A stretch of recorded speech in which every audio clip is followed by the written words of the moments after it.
Hey everybody, welcome to the module on effective supervision and evaluation. I'm Matt Gabiavishur and I serve as a mentor in ULead, as well as the academic dean and principal of general studies for Heichal HaTorah, which is a yeshiva high school in New Jersey.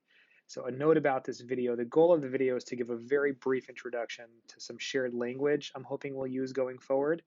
I hope that you'll find the framing and explanation useful.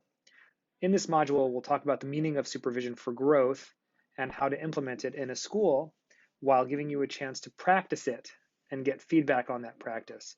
And before we do that, I want to say that some of you watching this may already be thinking that supervision and evaluation are not a part of your job description given your role in your school, or you may be thinking that supervision and evaluation are things you've been doing for a long time. My hope is that there will be something to learn for everyone and that the experience of practicing an observation session and getting feedback about it will be helpful for all of us. So let's lay out our objectives for the next couple of weeks. First, we'll define supervision for growth and do some reading about that to deepen our mutual understanding.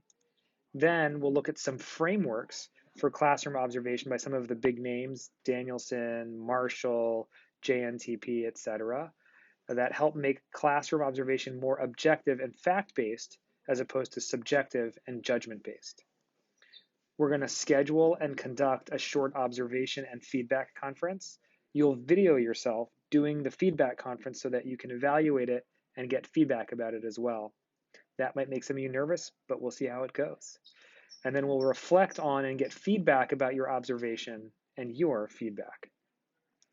One thing I want to show you is how to use teaching standards in observation. Some of you may do this already, but my suspicion is that most people do not in the way that I'm about to teach you. This was life-changing for me in my role as a supervisor of classroom instruction when I was taught how to do this a little bit over a decade ago.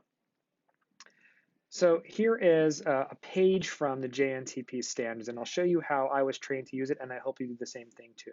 I've picked a page, and I generally will say to the teacher, I want to focus on this domain. There are 6 domains in this particular framework, and you'll see any of the ones you read. There are either 6 to 7 domains. This one is creating and maintaining an effective environment for student learning, and each of the domains down the left side has a number of elements. This particular domain has 6 elements. I'm showing you the last 3 of them, and you'll see this later in the module. So I'll say to the teacher, I wanted to focus on this domain, and I thought for the purposes of this practice session together that we're doing, I'm working on my classroom observation. I wanted to focus on this particular element, establishing and maintaining standards for student behavior. That's the last time I will direct anything for the teacher. And I'll say to the teacher, so looking at this continuum together from beginning to innovating, where do you think you would place your current practice in the classroom? So many teachers would probably place themselves in emerging. I think this is probably where many teachers lie. And you'll say, great. Why did you put yourself there? What's your evidence for that? And the teacher might say to you, well, I've told the kids how they should behave. So that's kind of establishing expectations and what the consequences are. And that's actually all in the class guide that I handed out at the beginning of the year. I usually respond to disruptions and I tell the kids to stop. Last week, in terms of promoting positive behavior, I remember complimenting a student for sitting quietly while waiting for me to hand out worksheets. That's excellent evidence. Fantastic. So then my job is to say, okay, great, you're currently emerging. So our next step is to move into applying, which is further to the right along the continuum. So let's read that together. It says that you use strategies that prevent or lessen disruptive behavior and reinforce expectations for behavior. The teacher identifies values underlying expectations, monitors behavior while teaching and during student work time. So this is what you want to do next. What's it going to look like? What would your evidence be if I were to come into your class in a month from now and see you applying versus emerging? So the teacher might say, well, I'll be moving around the classroom more often, especially to the hot spots where those kids are likely to misbehave, and just my body being there might make a difference. I do tend to stand behind my desk or at the board more than I probably should.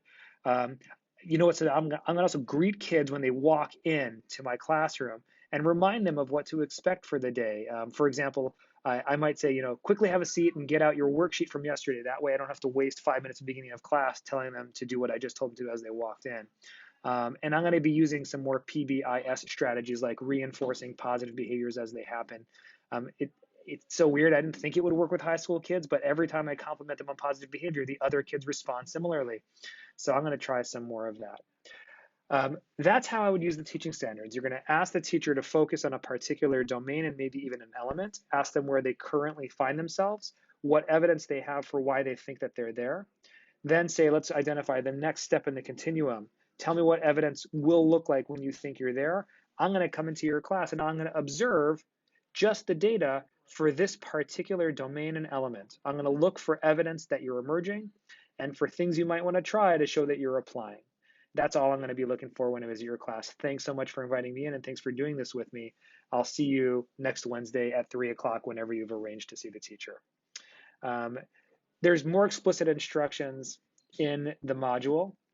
So I would love for you to read through the steps in the module today as you're listening to this so that you'll know what to expect and how to budget your time. And most importantly, schedule that observation and follow-up conference ASAP. I'm here to help you with your questions, even if they're just technical. Here's my email address again, mavishar@gmail.com. I really look forward to continuing to learn together with you. Thanks so much.